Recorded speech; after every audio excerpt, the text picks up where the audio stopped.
बिस्मिल्लाहिर्रहमानिर्रहीम अल्हम्दुलिल्लाहि रब्बिल आलमीन वमा अरसलनाका इल्ला रहमतल लिल आलमीन बादश खुदा बुज़ुर्ग तुई किस्सा मुख्तसर। नाज़रीन, प्रोग्राम फ़िक्र सुकून के साथ आपके सुकून की फ़िक्र लिए मैं हूँ आपका मेज़बान अज़हर इकबाल शामली। यकीनन आप हमारे चैनल को सब्सक्राइब ख़ुद भी कर चुके होंगे और यकीनन दूसरे लोगों को भी इसका मशवरा देते होंगे। नाज़रीन मोहतरम, हुज़ूर नबी करीम रऊफ़ रहीम सल्लल्लाहु अलैहि वसल्लम ने फ़रमाया कि जो शख्स मुझ पर एक मरतबा दरूद पढ़ता है, अल्लाह रब्बुल इज़्ज़त उसके 10 गुनाह मुआफ़ फ़रमा देता है। अल्लाह रब्बुल इज़्ज़त उस पर 10 रहमतें नाजिल फ़रमाता है और उसके 10 दर्जात बुलंद फ़रमा दिए जाते हैं। नाज़रीन मोहतरम, हमें चाहिए एक उम्मती होने के नाते हम अपने नबी पर खलूस दिल के साथ सुबह शाम दरूद ज़रूर पढ़ा करें। नाज़रीन, आज शान औलिया में से हम हज़रत मूसा अलैहिस्सलाम के एक वली की शान बयान करने के लिए आपको पेश करेंगे इंशाअल्लाह, जिसमें आपको ईमान की ताज़गी भी मिलेगी। एक औरत के यहाँ औलाद नहीं थी। उसने हज़रत मूसा अलैहिस्सलाम से इल्तिजा की, क्या मूसा, अल्लाह रब्बुल इज़्ज़त ने मुझे औलाद से नहीं नवाजा है। आप अल्लाह के कलीमुल्लाह है, आप अल्लाह से कोहे तूर पर हम कलाम होते हैं। आप मेरे लिए दुआ कीजिए कि अल्लाह रब्बुल इज़्ज़त मुझे औलाद से नवाज दे। हज़रत मूसा अलैहिस्सलाम ने जब उसकी इल्तिजा को सुना, आप कोहे तूर पर गए, रब से इल्तिजा की कि ऐ मेरे रब, इस खातून के यहाँ औलाद अता फ़रमा। मूसा अलैहिस्सलाम का इतनी इल्तिजा करनी थी, आलम ग़ैब से निदा आती है, मूसा इसको फ़रमा दो कि इसके यहाँ औलाद नहीं हो सकती है।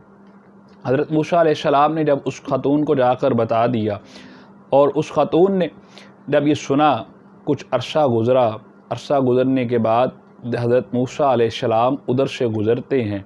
उधर से गुज़रने के बाद जब देखते हैं कि उस औरत के यहाँ उसके घर में शहनाइयाँ बज रही हैं और खुशियाँ मनाई जा रही हैं, वो औरत हज़रत मूसा अलैहिस्सलाम को देखते हुए दरवाज़े पर दौड़ती चली आती है और बताने लगती है कि ए मूसा, आपने तो मुझे कहा था कि मेरे यहाँ औलाद नहीं हो सकती, अल्लाह रब्बुल इज़्ज़त ने मुझे औलाद से नहीं नवाजना है, लेकिन देखो आज अल्लाह रब्बुल इज़्ज़त ने मुझे एक बेटा अता फ़रमाया है और अल्लाह रब्बुल इज़्ज़त ने मुझे इस बेटे से नवाज दिया है। हज़रत मूसा अलैहिस्सलाम परेशान होते हुए कि मौला, तेरी बारगाह में तेरी रज़ा से, तेरे दिए हुए इल्म से, तेरी आई हुई आलम ग़ैब की आवाज़ से मैंने इसको बताया था कि ए खातून, तेरे यहाँ औलाद नहीं हो सकती, तो फिर ये क्या मामला है, ये क्या मुआशरा है, मैं झूठा पढ़ने वाला हूँ, मौला तू ही इस्लाह फ़रमा।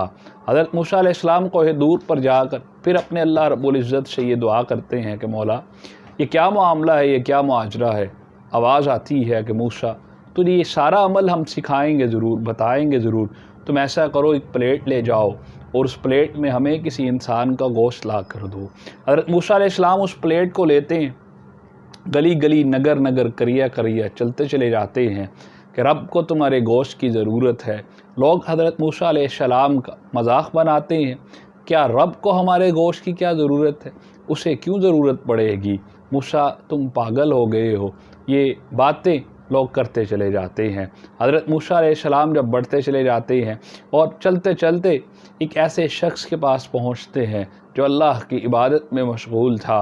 उसने जब हज़रत मूसा अलैहिस्सलाम के मुँह से अपने रब का फ़रमान सुना कि तुम्हारा रब चाहता है कि मुझे उस शख्स की गोश्त की ज़रूरत है, वो अपने जिस्म का हर टुकड़ा उतार कर देता चला जाता है और इस बात पर कि पता नहीं मेरे मौला को मेरे जिस्म का कौन से हिस्से की ज़रूरत है, वो उतारता चला जाता है, प्लेट में रखता चला जाता है। हज़रत मूसा अलैहिस्सलाम उस गोश्त के टुकड़े को उठाते हैं, उस प्लेट को ले जाकर कोहे तूर पर अपने रब से हम कलाम होते हैं, मौला मैं ले आया हूँ, इंसान का गोश्त ले आया हूँ जो तूने मंगवाया था, मेरे उस सवाल का जवाब दिया जाए कि क्यों उस खातून के यहाँ औलाद हुई। रब फरमाता है कि मूसा, मैंने तुमसे इंसान का गोश्त मांगा था, ये वही शख्स है जिसकी दुआ से मैंने उस औरत के यहाँ औलाद अता फ़रमाई, उसको औलाद से नवाज दिया। ये वही मेरा वली है जो मेरे नाम पर अपनी हर सांस कुर्बान करने के लिए तैयार है। मूसा, कैसे मैं उसके उठे हुए हाथों को लौटा देता, कैसे मैं उस औरत के यहाँ औलाद को अता ना फरमाता।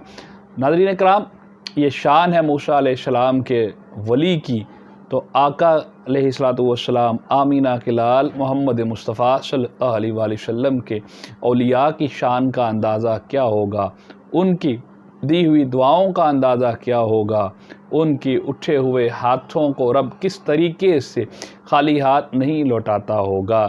یقیناً ہم سب اس عقیدے پر، اس پر یقین رکھتے ہیں۔ انشاءاللہ ہم ایک نئے ویڈیو کے ساتھ، نئے پیغام کے ساتھ جلد حاضر ہوں گے۔ اجازت دیجیے، السلام علیکم ورحمۃ اللہ وبرکاتہ۔